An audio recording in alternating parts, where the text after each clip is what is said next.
Hi, this is Lou with MeterBuilder. Had a few questions in response to the video I posted on YouTube, and some of them centered around the difference between instantaneous, peak, and average power. Now, just want to show you that right now I have the meter set up for tune, which is instantaneous power, peak on the second display, average on the third display, SWR on the fourth display, and we're also showing average on the top display. I also have the bar graph set up for average with the Automax feature on. Let me just show you the Automax feature first, because it's a little bit clearer with real power what's going on there. Okay, we're in an average mode now, 100 watts. Let me reset the Automax. Okay, and again, the Automax is going to normalize to the maximum current power, which is about 101 watts. Let me lower the power, and you can see that the current full-scale value of the Automax is 101 watts. Now let me max it out to, on the Mark V, I can get up to about roughly 190, 192 watts. So you can see that the new current full-scale value assumed the new maximum value. Now what you'll find with, if you're operating your station in a consistent condition, if you're measuring average power on the top, your maximum average power, which essentially is what this is, will kind of stabilize after a couple of transmissions. And I find it useful to look at that magic number, and if it's different for some reason from the value it normally is when I have my amplifier set up, for example, I know there's something wrong. Either the compressor's on, the compressor's too high, the compressor's too low, something's wrong. So this is a good indicator of is everything the same as when it was when you judged the system working properly. Okay, now we'll get into instantaneous, forward, and average power, just to make the numbers a little bit easier. This is your instantaneous power, roughly about 100 watts. And as you would expect, the peak power, because it's a steady state condition, is approximately the same as the instantaneous power, and likewise the average power is about the same. So all of these three values are the same. I'm going to reset the bar graph full scale value. So in effect right now, that number, my bar graph full-scale value is 101 watts. Now, it's interesting. You can see the decay of the averaging filter here. This is instantaneous. This is peak. You'd expect a little bit of overshoot each time you key up the transmitter, and you can actually see that the instantaneous power and peak power. You'll see the peak power jump up a little bit for the peak hold interval, and then you'll see it stabilize back to the instantaneous power. 192 versus 197, and then these two numbers basically the same. The average power essentially catches up. So it's kind of useful to have the ability to display multiple measurements at the same time. This is much more dramatic, by the way, with most amplifiers, because of the sag in the power supply after power is applied. So again, let me get back to my nominal approximately 100 watts across the board. Let me reset my bar graph full scale. So right now my bar graph has a full scale value of 100 watts. Now let's go ahead and see what happens when I introduce a signal such as CW. Okay, remember that this is instantaneous peak average. My bar graphs are set at average and this is set at peak. I've got this particular panel meter set to 200 watts full scale, and that's also in the average mode. So let me go ahead and transmit a 50% duty cycle. Basically, okay, that's the dashes I'm transmitting. I'm transmitting dashes now, which have a 3-to-1 ratio, and therefore should have a 75% duty cycle. And if you look at the numeric value of the average, you can see that indeed that number is pretty close to what you would expect, 75% of 100 watts. Let me go to the dashes, which have a 50% duty cycle, and the average you'd expect to be approximately 50 watts.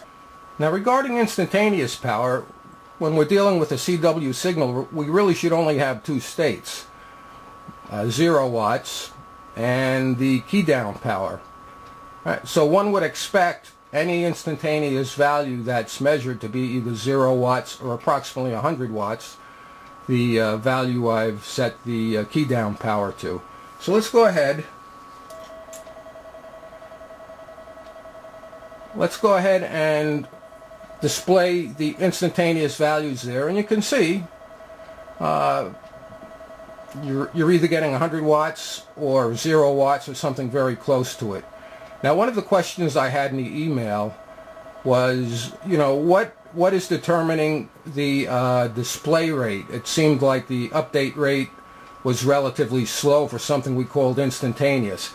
We have the speed menu set up, and you'll see as I change the speed menu, the display interval for each of the digital displays, which is what this controls the bar graph and the panel meter, gets modified.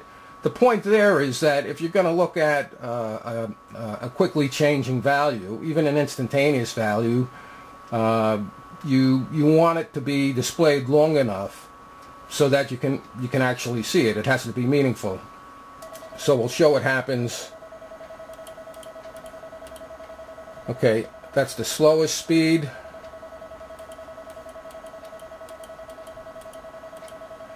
And that's the highest speed. What's the point of being able to view an instantaneous signal on a quickly varying signal like CW or even single sideband?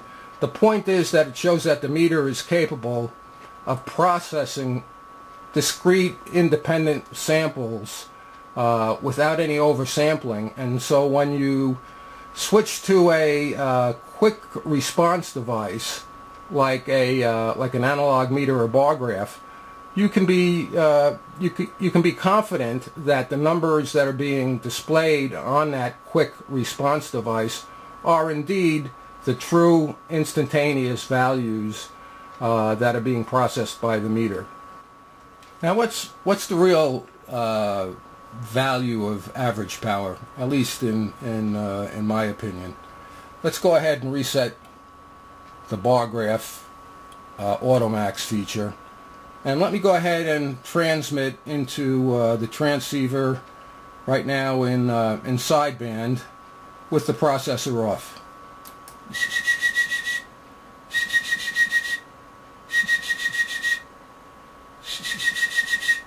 You can see we're getting up to about 21 watts average power, and okay, the actual maximum average power that was reached was 30 watts. Now let me go ahead and put the processor on.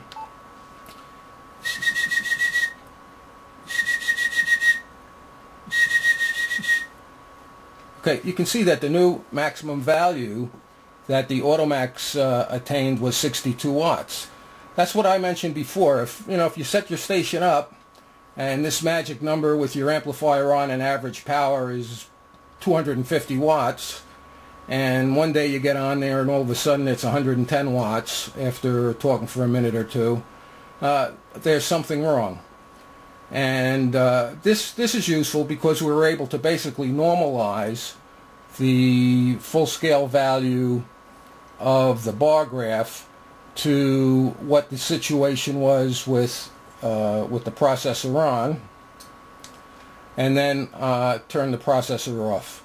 But even if I turn the processor off during speech, hello 1 2 3, hello 1 2 3, hello 1 2 3, hello 1 2 3, hello 1 2 3, hello 1 2 3, hello 1 2 3, hello 1 2 3, hello 1 2 3. It's pretty obvious that average power is a pretty good indication. You'll see in most of the other meters that the recommendation is to place the meter in peak power mode during single sideband. But if you think about it, if you have a key down power of 100 watts, that's a worthwhile experiment to go to. Let's see. That's my peak power.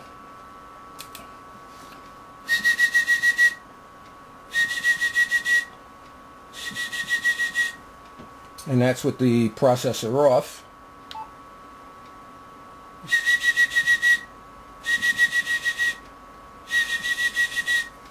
That's with the processor on.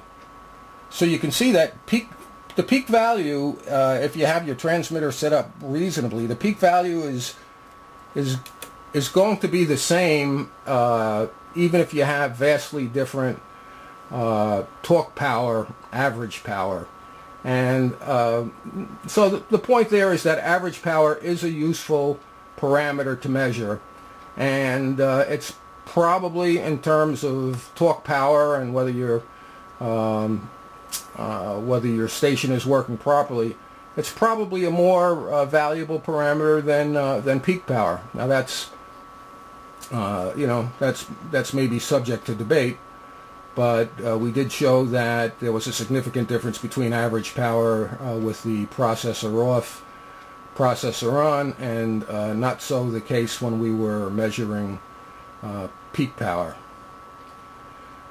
Okay, so I just wanted to clarify that, and I had another question too on the algorithm used for peak hold, because while running the simulator yesterday, one of the emails I got indicated that the peak hold, I think I indicated it might have been 1 second or 2 seconds, looked like it was shorter than that.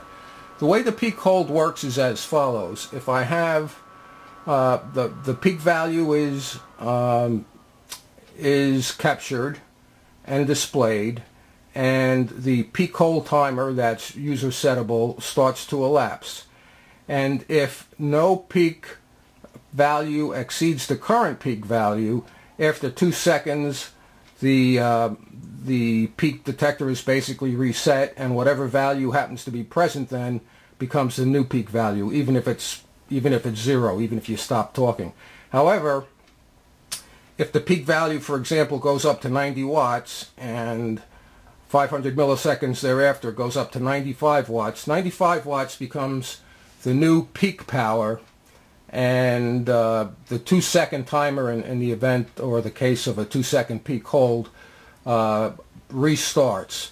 So yesterday what you were seeing basically with the simulator running was a situation where basically a peak value might have been displayed, held for a little while, and then bumped up because a larger value was displayed.